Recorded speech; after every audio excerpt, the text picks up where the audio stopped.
Yo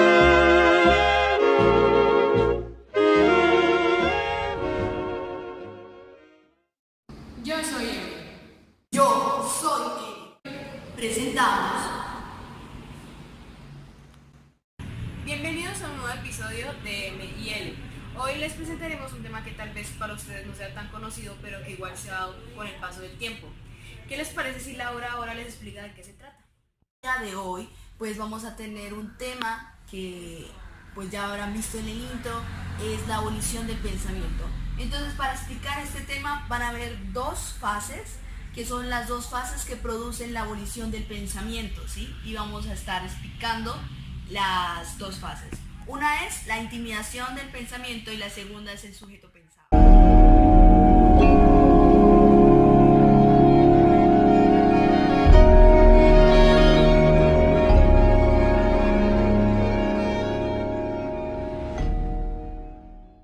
¿Y qué te parece si nos explicas algo sobre esta primera fase?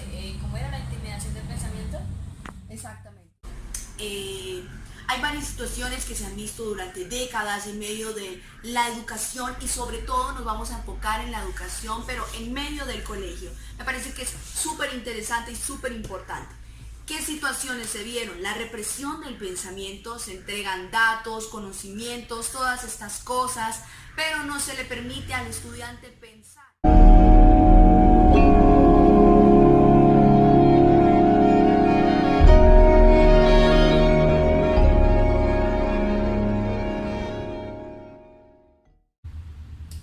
Bueno, ahora comenzamos con la segunda fase, la cual es el sujeto pensado, Melanie. ¿Crees de pronto, no sé, te haces alguna idea de lo que pueda significar? No sé, tal vez el moldeamiento del pensamiento del estudiante. Tú sí sabes. Bueno, pues sí, exactamente. Melanie, como tú decías, es el moldeamiento del pensamiento. ¿Cómo incluye aquí la educación? La educación es el instrumento, ¿sí? La educación es utilizada como medio por el cual se moldea el pensamiento del ser humano. Desgraciadamente, por los fenómenos, para nadie es un secreto, la corrupción, no sé, la manipulación, el poder, la ambición, todo este tipo de cosas hacen que esta gente que maneja altos cargos, presidentes, muchas cosas, gente que tiene posiciones muy importantes en medio de una nación, etc. O ya sea una empresa, hay varios ejemplos. ¿Cómo utilizan la educación? Le dice como los parámetros que deben de tener, qué debe enseñar, qué no debe enseñar, cómo se debe instruir a los alumnos en todo este tipo de temas, cómo se les da una introducción, pero que haya una negación, la primera fase, la intimidación, y luego se moldean, ¿sí? ¿Qué más claro ejemplo que como una fábrica? Prácticamente el colegio se convierte en el sujeto pensado en una fábrica, donde hacen cajas iguales, todas, ¿sí? Es prácticamente eso. ¿Sí entiendes más o menos a qué me refiero? Perfectamente. Esa. Es como entender que poder hace que las personas piensen de cierta manera, por lo tanto la persona empieza a pensar para el poder. Por lo tanto ya no piensa para sí misma, es lo que dije anteriormente, la persona no tiene autonomía de sí misma. Entonces, pues si quieren, y queridos televidentes, les recomiendo mucho que vean Filosofía aquí ahora, temporada 8, donde pueden enfatizar más sobre este tema, que es muy interesante la verdad, pero la cosa es que en este momento eso seguía, en ese programa seguía hacia otro ámbito, ¿cierto, Laura? Sí, es más hacia la información y hacia la manipulación de las comunicaciones.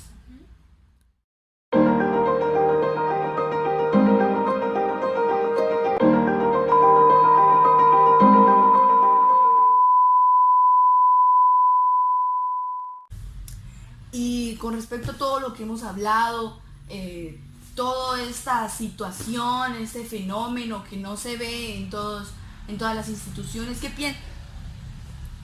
¿Y Melanie?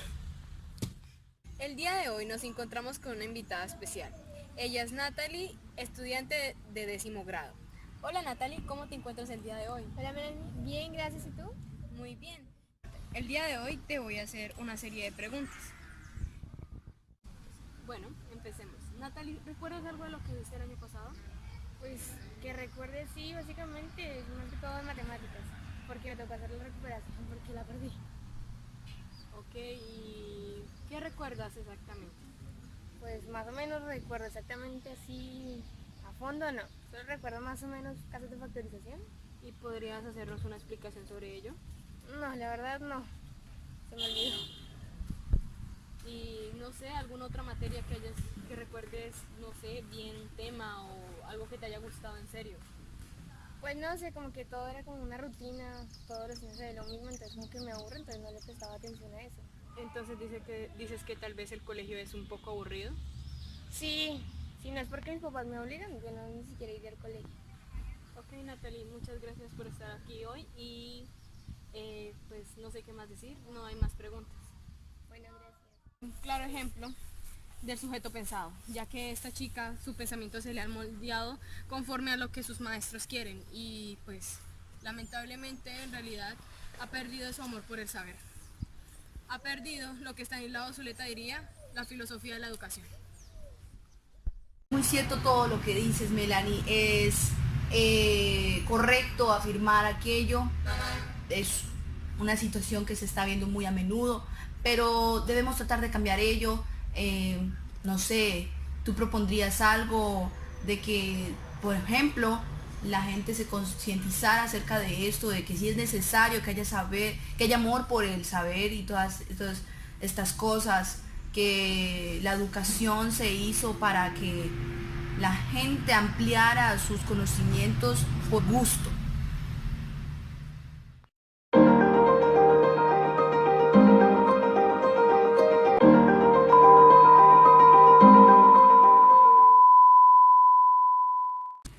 Bueno, ahora de vueltas en el set y ya con Melanie de regreso, que se nos fue así de improviso a hacer sus preguntas y entrevistas a la gente del común.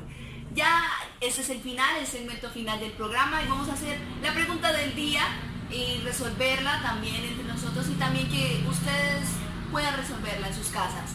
Y la pregunta es, ¿tambores? ¿Es para usted un dogma la educación?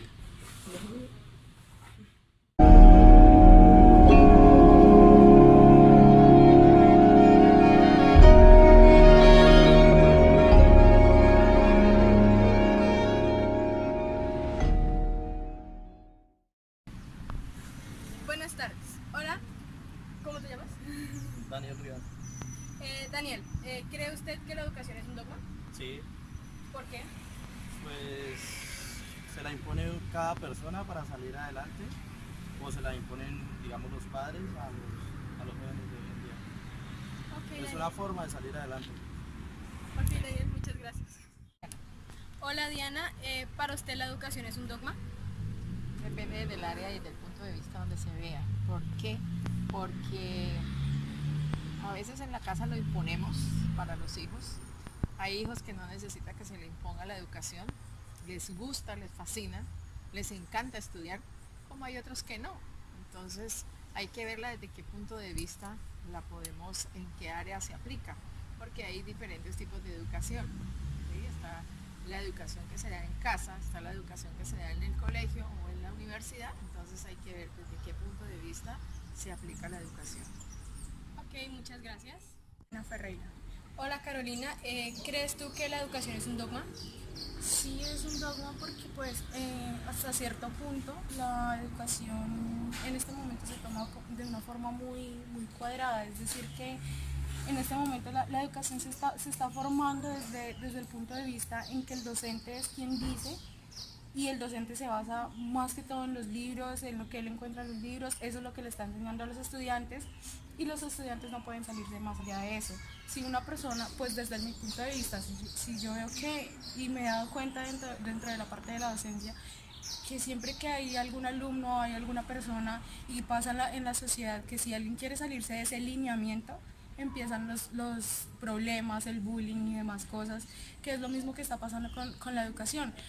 Personalmente estudio en una universidad pública, donde cuando muchas veces refutamos lo que dice el profesor es un problema para nosotros, porque después sabemos que vamos a tener consecuencias con base a lo que decidimos tomar diferente a lo que nos dicen en la universidad.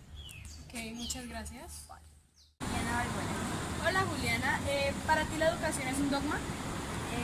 La educación vista desde el ámbito del colegio, sí lo sería porque pues nosotros no tenemos como la capacidad de refutar lo que nos enseñan y siempre estamos muy dispuestos y debemos pues hacer lo que ellos nos están enseñando, y además que aprovechan como la edad que tenemos, porque no somos lo suficientemente capaces para imponer o para decir qué nos parece o qué no. Por lo tanto, pues considero que desde ese ámbito sí sería visto como un dogma, pero desde la parte de la educación superior no, cada uno decide qué es lo que quiere estudiar y pues asimismo toma como lo que le parece mejor para su vida, ya que es una formación para su nivel no solamente profesional, sino también personal.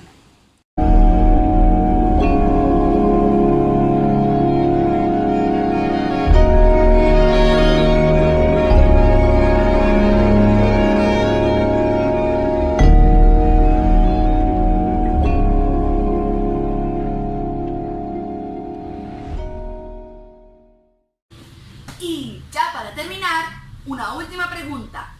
En este caso es una última pregunta. Educación, obligación o amor por el saber. Es una pregunta que resolveremos entre Melanie y yo, a partir de todo lo que hablamos, y de pronto, no sé, tal vez ustedes puedan resolverlas también en sus casas si quieren. En fin. Melanie, a partir de todo esto, ¿cómo tú verías ahorita en la actualidad?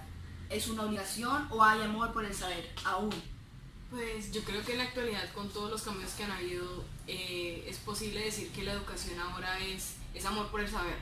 Hay filosofía de la educación. Y no sé, por ejemplo, tenemos nuestro país de ejemplo. Los estudiantes ahora se despiertan, ven que ya no tiene que ser impuesta sino por gusto de ellos, y empiezan a apreciarla, ellos mismos empiezan a investigar, empiezan a encontrar la verdad. Entonces ya no es como con nuestros padres, como la veían nuestros padres.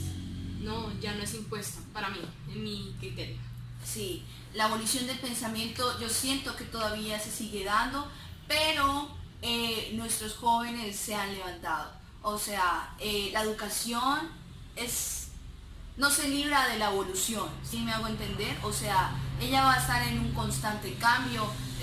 Por ejemplo, podemos ver en las entrevistas, las tecnologías han permitido que la gente pueda alcanzar la educación, ya sea en un video, en una página web, que tú solo tengas que pagar 1,000 pesos la hora para poder estar en un café internet y aprender. Es solo por gusto, si él quiere puede. Y eso es una frase que me parece que es muy de la hora, es muy moderna. En esta actualidad representa esa frase, el que quiere puede, ¿sí? Y es muy bueno ver este avance, que los estudiantes se paren y digan no, pienso que no es así, o pienso que es así, en fin, que presten su voz para decirles a los profesores cuál es su criterio. Entonces creo que con esto finalizamos nuestro capítulo de hoy, y muchas gracias por estar pendientes. Entonces nos vemos en el 5, por próximo favor, capítulo. profesor, muchas gracias.